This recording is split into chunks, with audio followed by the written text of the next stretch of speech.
Estamos de volta com o programa Opinião, hoje entrevistando Mário Cristiano Cunha, ele que é coordenador do setor de vigilância sanitária de Pirapora.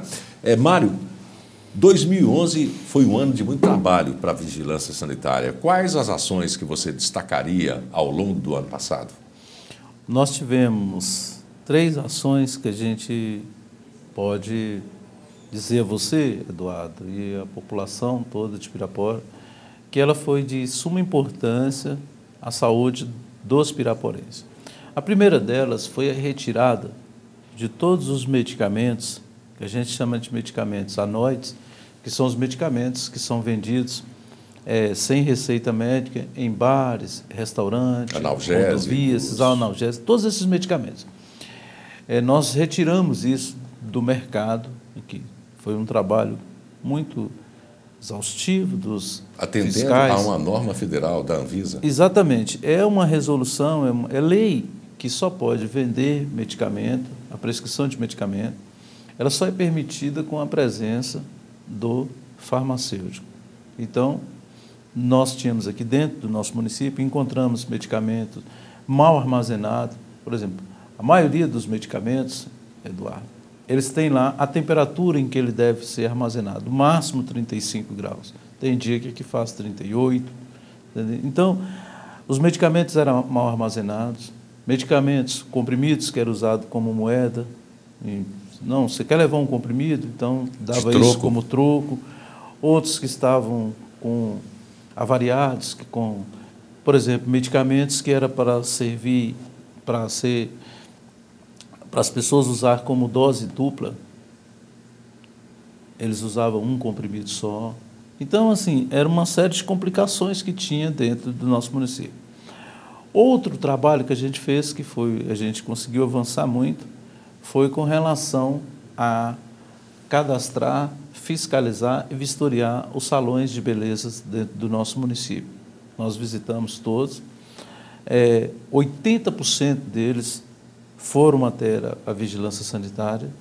Nós conseguimos que eles tivessem os alvarás sanitários, porque os riscos também é muito grande, porque eles lidam nós encontramos muito produtos vencidos, tinta que é para usar em cabelo, esses produtos vencidos, e mau armazenamento dos produtos, que ainda você não tem ainda no país uma legislação específica de destino dos resíduos dos salões de beleza. Então, senão não tem ainda uma legislação específica. E se você não tinha uma fiscalização, imagine como é que era isso. Então, assim, a gente encontrou muito problema e a gente conseguiu equacionar esse problema de uma forma que a gente pudesse hoje ter o controle. E outro trabalho que a gente entende também, foi muito importante que nós realizamos em 2011, foi uma capacitação que nós fizemos para 250 manipuladores de alimentos da rede pública. Nós fizemos isso com a engenheira de alimentos da vigilância sanitária, que foi importante nesse trabalho. Me parece que em outubro do ano passado. Isso, foi em outubro do ano passado. Então, esse trabalho foi muito importante, porque além da gente sentir, certo, que nasceu neles um despertar para as questões sanitárias, a gente também viu a importância da instituição vigilância sanitária estar mais próximo para capacitar essas pessoas e a resolubilidade que isso pode dar lá na frente. Então, esses foram os trabalhos que eu destaco de grande importância para o exercício de 2011. O trabalho de fiscalização é mais didático, não é? Uhum. Vocês conferem, fazem algum tipo de advertência e pode chegar ao extremo de multar o estabelecimento. A questão da multa procede aqui em Pirapora ou vocês trabalham com um espaço maior para as pessoas não serem oneradas? Olha, nós buscamos muito uma situação de criar consciência no vendedor. A consciência é mais importante do que a multa. Né? Porque a multa resolve naquele momento, mas depois pode incidir. Porque dizem que quando mexe no bolso dói mais, né? Eu acho que é importante você criar consciência para que as pessoas não errem nunca, né? Ou errem o menos possível. Agora, tem alguns estabelecimento, tem algumas situações que há necessidade de fazer Incidências também? como o caso das pessoas que nós pegamos agora no exercício de 2011 com muitos produtos vencidos. Então, o que a gente avalia, Eduardo? O produto venceu no dia 6 de fevereiro. A fiscalização chegou no dia 7, aí você acredita que houve um engano. Mas a fiscalização chegou em fevereiro e o produto venceu em novembro, você presume-se que houve a intenção de vender aquele produto. Então, esses casos nós estamos avaliando caso a caso e tomando as medidas administrativas. E esses produtos que são apreendidos são incinerados? Todos eles são incinerados. Aqui? Isso. E o destino final deles é o aterro sanitário. Porque tudo que a vigilância sanitária apreende, ele é impróprio para o consumo. Sei. Nós temos aqui alguns dados, Mário, falando a respeito aqui, inclusive, sobre o número de estabelecimentos que vocês atuam, não é? Nos segmentos. São diversos estabelecimentos, de acordo com essa relação aí, não é? Falta alguma área aí que não está especificada aí ainda? Não, aqui a gente tem aqui academias, asilo, bares, mercearias, creches, totalizando aí 643 estabelecimentos oficiais que a gente fiscaliza. Mas a gente ainda tem, por exemplo, para fiscalizar, Eduardo, nós temos ainda uma feira, as feiras que acontecem ao domingo, a feira do Santos Dumont, nós temos a feira do mercado. A feira de artesanato. E nós temos a praça de alimentação. Para nós, na Vigilância Sanitária, a gente dá o nome de uma praça de alimentação lá na Praça dos Cariris, que também é responsabilidade nossa. Lá a gente também fiscaliza também. Sei. Agora, no Carnaval, vocês tiveram um trabalho exclusivo durante o Carnaval. Em que consistiu esse trabalho? Como ele foi efetuado? Olha, Eduardo, todos os eventos, seja Carnaval, Festa do Sol, Micareta, esses eventos todos... O Carnaval foi mais recente. A gente trabalha neles. Só que esse Carnaval a gente fez o seguinte, como a gente já vem trabalhando muito aí nos eventos, nós entendemos junto com a nossa equipe de fiscal que a gente ia fazer uma fiscalização de modo incentivador. Como é que é essa fiscalização de modo incentivador? Nós íamos estar passando nos estabelecimentos, entregando a eles as normas sanitárias numa sexta-feira.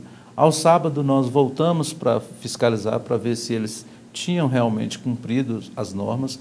No outro dia que nós voltamos, nós já voltamos para fazer uma avaliação disso.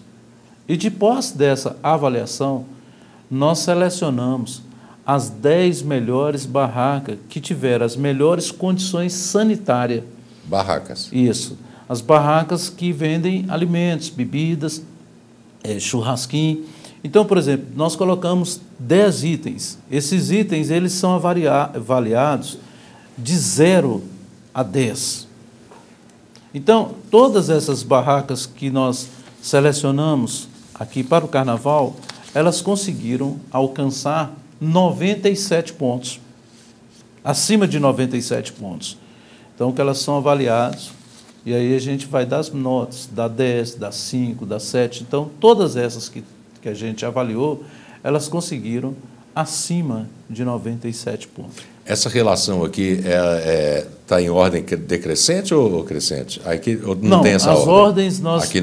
Colocamos ela e é só ordem Agora, alfabética. eu gostaria até de chamar a atenção aqui, né, na questão desses nomes, que foram as pessoas que vocês conferiram, estiveram trabalhando corretamente. O Agripino Batista Ramos, o Alberto Ferreira Sena, Claudineia Vargas, Darlene de Souza, Domingos Pereira Santos, Edneia Maia, Elaine Cristina da Silva, Maria de Lourdes Santos, Maria Natividade, Selma Lacerda. Eles trabalham com vários tipos de produtos, espetinhos, bolinho de carne, mandioca, tropeiro, arroz e caldão, caipe, fruta, cachorro-quente, pastel frito, chocolate, quer dizer, uma infinidade de produtos aí que vocês fiscalizaram. Exatamente. Independente do produto que ele fiscalizava, nós olhamos a condição sanitária, porque a condição sanitária é a mesma para quem fabrica bombom, para quem fabrica espetinho. O que varia são as a metodologia usada para a conservação do produto.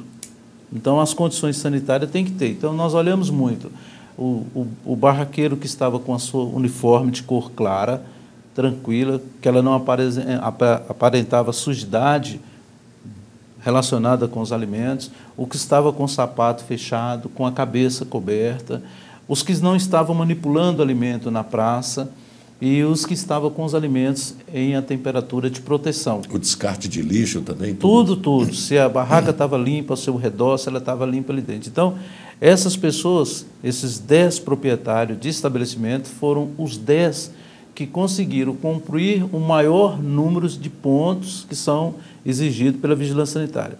É preciso também colocar que o que a gente cobrou deles não é o que nós queríamos, o que nós tentamos, o que nós construímos, não. É o que a Resolução 216, que define as questões de alimentos, pede para ser cobrado. Então, tudo que está aí, por exemplo, sapato fechado, tem pessoas que fabricam alimento e que vai vender algum barraqueiro decepcionou? Olha, nós conseguimos um avanço muito. O maior problema que a gente tem com alguns barraqueiros é estar fazendo alimento com as axilas expostas, né, Eduardo? As axilas é a parte mais contaminante do corpo humano. Tem mais de 4 milhões de bactérias por centímetros quadrados. Então, você fazer alimento num calor que está aqui em Pirapora, se você com as axilas expostas, né, você está vendo ali suor descendo, então isso é muito risco para o alimento. Então, a gente quer colocar para a população também que a hora que ela vê uma pessoa servindo alimento para ela nessas condições, ela deve não comprar, porque ela está sendo colocada em risco. Então, esse também foi um dos fatores que também fez com que muitas pessoas não tivessem inserido aí. E também a temperatura dos alimentos, né? Esse trabalho foi discutido, os fiscais fiscalizados, depois de fiscalizado, foi analisado pela Ana Paula, que representa o Serviço Técnico de Alimentos da Vigilância, e depois chegou até a gente para a gente chegar a um consenso, estudar tudo, somar os pontos todos e estar aqui divulgando esses 10 barraqueiros, né, como você colocou, que foram os que tiveram a melhor condições sanitárias nesse carnaval. Parabéns para eles. Bom, vamos para um rápido intervalo e voltamos na sequência com a nossa entrevista com Mário Cristiano Cunha.